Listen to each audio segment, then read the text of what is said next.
Tuberose corporation में आपको स्वागत करता हूं। आइए स्टार्ट करते हैं। एक्सपोर्ट रिलेटेड वीडियोज़ है। रशिया का एक्सपोर्ट के ऊपर बात करेंगे। India exports to Russia. तो आप कैसे रशिया को एक्सपोर्ट करोगे, रशिया के ऊपर हमने काफ़ी सारे वीडियोज़ बना चुके हैं। How to export to Russia, the list of products Russia imports from India, और इंडिया का रशिया का एक्सपोर्ट पोटेंशियल क्या क्या है, उसके ऊपर हमने काफ़ी वीडियोज़ बना चुके हैं। ठीक है, तो जैसे ही मैं बता चुका हूँ, यूरोप में ठंडी का सीज़न यानी विंटर सीज़न स्टार्ट हो चुका है। विंटर सीज़न में काफ़ी सारे प्रोडक्ट का डिमांड रहता है इन यूरोपियन यूनियन में, यूरोपियन कंट्री में, सेंट्रल एशियन कंट्री में एंड ईस्ट यूरोपियन कंट्रीज़ में। फिलहाल जो वार चल रहा है, 8 महीना से वार चल रहा है रशिया एंड यूक्रेन का, इसीलिए काफ़ी सारे जो ये आपका प्रोडक्ट सर्विसेज का एक्सपोर्ट बंद हो चुका है in the eastern European countries and Russia में। रशिया जो है काफ़ी सारे प्रोडक्ट इंपोर्ट करता था, एक्सपोर्ट करता था, लेकिन फिलहाल वार के वजह से रशिया का भी प्रॉब्लम चल रहा है। रशिया ने काफ़ी सारे इंपोर्ट नहीं कर पा रहा है। तो हमारे जो फॉरेन मिनिस्टर मिस्टर जयशंकर पहुंच चुके हैं रशिया में और मीटिंग करने के लिए, बिजनेस मीटिंग करने के लिए, क्योंकि रशिया का जो एक्सपोर्ट इंपोर्ट का इंडिया के साथ पिछले 1 साल से इंडिया ज़्यादा से ज़्यादा इंपोर्ट किया रशिया से। 18 बिलियन के above product and services Russia से इंडिया इंपोर्ट किया। तो ज़्यादा से ज़्यादा इंडिया इंपोर्ट किया क्रूड ऑयल एंड गैस, ठीक है, and some fertilisers.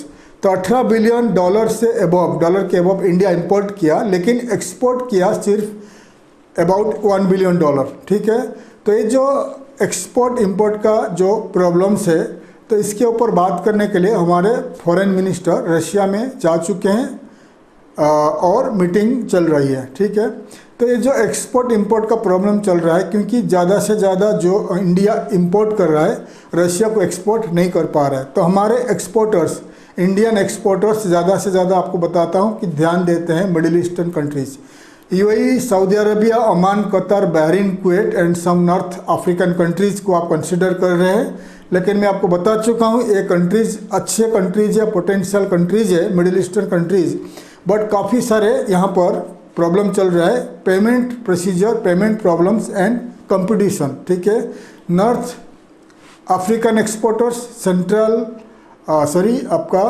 South east Asian exporters, India, Pakistan, Nepal, Bangladesh, Indonesia, Philippines, यहाँ से श्रीलंका से एक्सपोर्टर्स जाकर वहाँ पर अपने एक्सपोर्ट करने के लिए मार्केटिंग करते हैं। North African countries, all over African countries, all the African countries, Africa का 54 कंट्रीज़ है, तो 54 कंट्री के जितने सारे एक्सपोर्टर्स है मिडिल ईस्ट पहुँचते हैं मार्केटिंग करने के लिए।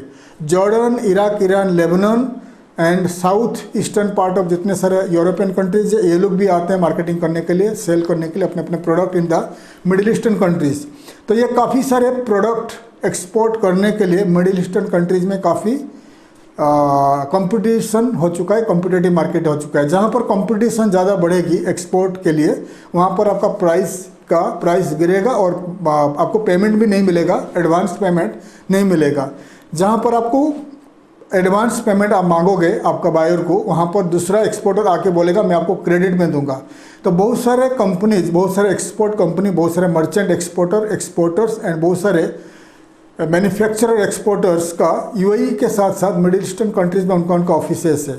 तो उनका ऑफिसेस होने के बावजूद क्या होता है, जैसे कि यूएई में कोई मर्चेंट एक्सपोर्टर का या मैन्युफैक्चरर एक्सपोर्टर का ऑफिस है, तो जैसे ही एग्जांपल आप कुछ प्रोडक्ट एक्सपोर्ट करना चाहते हो टू यूएई, तो आप पहुंच गए मार्केटिंग करने के लिए। ठीक है, मार्केटिंग करने के लिए पहुंचने के बाद क्या होता है, तो आप बोलोगे कि साहब मुझे 30% एडवांस दीजिए, बाकी एलसी पेमेंट कर दीजिए। ठीक है, आपने बात किया, आपके सामने और एक एक्सपोर्टर पहुंच गया from any country in the world, जिसका यूएई में उनका ऑफिस है, तो वो बोलेगा कि साहब मुझे आपको एक्सपोर्ट करना है, तो मैं आपको क्रेडिट दूंगा 2 महीना, 30 डेज, 60 डेज या 90 डेज का क्रेडिट दूंगा।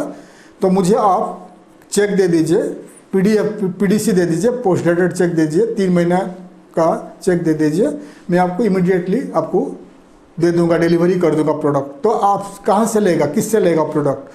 तो ऑब्वियसली वो सामने वाला एक्सपोर्टर से लेगा, क्योंकि उसको 2-3 महीने का क्रेडिट मिलता है। उसको क्या करने का, खाली पीडीसी देने का है। पीडीसी दे देगा, उसको माल दे देगा उसने, फिर आपको क्यों वो देगा, आपको 30% कैश देगा या एडवांस देगा, फिर उसको एलसी करने के लिए उसको भागना पड़ेगा। इसीलिए ये काफ़ी कॉम्पिटिटिव मार्केट हो चुका है in the UAE and all the GCC countries. इसीलिए इंडियन एक्सपोर्टर्स को ध्यान दीजिए, यूरोपियन सेक्टर को देखिए, Europe and central Europe, western Europe, eastern Europe and central Asian countries, जहाँ पर ज़्यादा से ज़्यादा प्रोडक्ट सर्विसेज का डिमांड है। तो रशिया में फ़िलहाल जो इंपोर्ट एक्सपोर्ट का प्रॉब्लम चल रहा है, इंपोर्ट तो हो रही है लेकिन एक्सपोर्ट ज़्यादा नहीं हो रहा है। तो रशिया का प्रॉब्लम क्या है कि इंडियन एक्सपोर्टर वहाँ ज़्यादा पहुँच नहीं पा रहे हैं, और प्रॉब्लम क्या हो रहा है कि अभी इंडिया रशिया का जो पेमेंट सिस्टम रुपीज़ में भी हो रहा है, रुपीज़ में, यानी आप रशिया का बहुत सारे बैंक्स अभी दिल्ली में खुल चुकी है, तो आपको इंडिया रशियन कंपनीज को इंडियन रुपीज़ में आप पे कर सकते हो इन न्यू दिल्ली उनका बैंक में, ठीक है। रशियन बैंक में आपको इंडियन रुपीज़ में पेमेंट करना है, तो रशिया में इंपोर्टर्स पेमेंट मिल जाएगी, तो इजीली आप रशिया को एक्सपोर्ट कर सकते हो। फिलहाल मॉस्को एंड सेंट पीटर्सबर्ग में जनवरी, फरवरी, मार्च, अप्रैल 2023 में फ्रेश फ्रूट्स वेजिटेबल्स का एग्जीबिशन हो रही है। तो यहाँ पर बहुत सारे ज़्यादा करके Asian countries and friendly countries of Russia, यहाँ के एक्सपोर्टर लोग पहुँच रहे हैं जो एक्सपोर्ट करना चाहते हैं fruits and vegetables to Russia. अगर आप fresh fruits and vegetables export करना चाहते हो तो आप रशिया में जो एग्जीबिशन हो रही है फ्रेश फ्रूट्स वेजिटेबल्स का in Moscow and Saint Petersburg, आप ज़रूर वहाँ पर एग्जीबिशन में भाग लीजिए। उसमें आपको 101% एक्सपोर्ट का ऑर्डर मिल जाएगी, ठीक है। अगर आप रशिया में जाना चाहते हो तो गूगल में सर्च कर लीजिए fresh fruits and vegetable export exhibitions in Russia, तो आपको डेट्स मिल जाएगा, मंथ कौन सा महीना में होने वाला है 2023 में। तो आप डायरेक्ट कंपनी को अप्रोच करके रजिस्टर कर सकते हैं। अगर आप नहीं कर पा रहे तो आप हमें कांटेक्ट करिए, मैं आपको मदद करूंगा रशिया में जाकर, सेंट पीटर्सबर्ग एंड रशिया में कैसे जाकर आपको एग्जीबिशन में भाग लेना है, मैं आपको पूरा मदद करूंगा। और ऑल्सो फूड स्टफ कंपनीज, अगर आप फूड एक्सपोर्ट करते हो, कोई भी फूड प्रोडक्ट यानी राइस, चावल, दाल एंड आपका जो कोई भी एफएमसीजी प्रोडक्ट और चाय, शुगर वगैरह एक्सपोर्ट करते हो तो आप रशिया को एक्सपोर्ट कर सकते हो।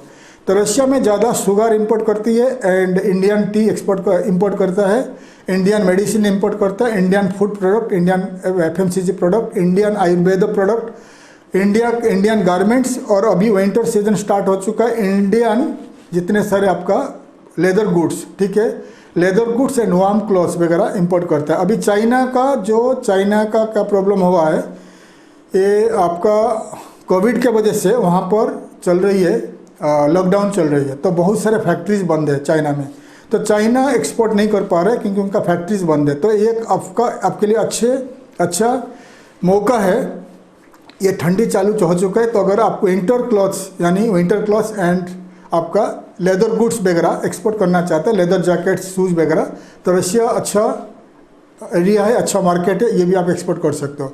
तो फूड स्टफ एंड आपका फ्रेश फ्रूट्स वेजिटेबल्स एंड आपका leather goods and winter clothes export करना चाहते हो तो रशिया अभी राइट टाइम है, तो रशिया को स्टार्ट कर लीजिए। विंटर स्टार्ट हो चुका है, रशिया में फ्रूट्स वेजिटेबल्स का उसका प्राइस बढ़ते जाएगा, क्योंकि रशिया का जो 80% उनका जो ज़मीन है बर्फ़ में आ जाएगी, स्नोफॉल हो जाएगी, तो वहाँ पर कुछ भी अभी उगेगा नहीं। तो इसीलिए वहाँ रशिया पहले क्या करता था, कुछ पार्ट्स ऑफ यूरोप से इंपोर्ट करता था फ्रूट्स वेजिटेबल्स, यूरोप से बंद है, इंपोर्ट बंद है, तो इसीलिए इंडियन कंपनी के लिए आपके लिए अच्छा मौका है, रशिया को कंसीडर करिए, रशिया को एक्सपोर्ट करने के लिए आप ट्राई कर लीजिए। अगर रशिया में एक्सपोर्ट करना है तो रशिया में खुद का कंपनी स्टार्ट करके वहाँ इंपोर्ट करके डिस्ट्रीब्यूट कर सकते हैं, या रशिया में जाकर मार्केटिंग कर लीजिए। रशिया में जितने सारे एग्जीबिशन है, एग्जीबिशन में ज्वाइन कर लीजिए, ऑनलाइन ऑफलाइन में मार्केटिंग कर लीजिए। कैसे एक्सपोर्ट का ऑर्डर मिलेगा उसके ऊपर मैंने काफ़ी सारे वीडियोज़ बना चुका हूँ रशिया के ऊपर, आप हमारे पुराने वाले वीडियोस देख लीजिए। इस वीडियो का अंत में यानी वीडियो का डिस्क्रिप्शन में रशियन वीडियोस देख लीजिए, आपको काफ़ी इन्फॉर्मेशन मिलेगा।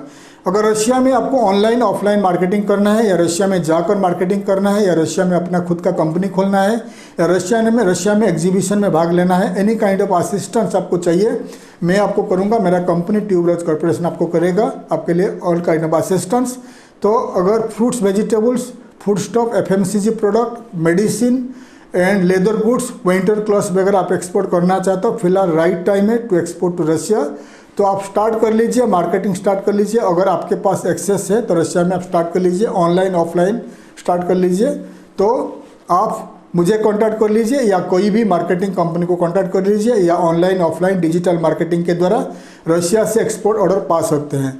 तो रशिया को इमीडिएटली आप एक्सपोर्ट कर सकते हैं फ्रूट्स वेजिटेबल्स। फ्रूट्स में आप एक्सपोर्ट कर सकते हैं bananas and all kinds of Indian fruits export कर सकते हैं, क्योंकि रशिया में फिलहाल कुछ भी नहीं है, फ्रूट्स वेजिटेबल कुछ भी नहीं है। तो anything you can export to Russia from India and all the food stock and all the FMCG product and all kind of clothes, winter clothes and आपका लेदर गुड्स। अगर रशिया में export करना है तो ये स्टार्ट कर लीजिए, this is the right time to export to Russia. तो एनी काइंड ऑफ असिस्टेंस आपको चाहिए आप मुझे कांटेक्ट कर सकते हैं। मेरा कांटेक्ट डिटेल्स इस वीडियो का अंत में आपको मिल जाएगी। थैंक यू, धन्यवाद, जय हिंद।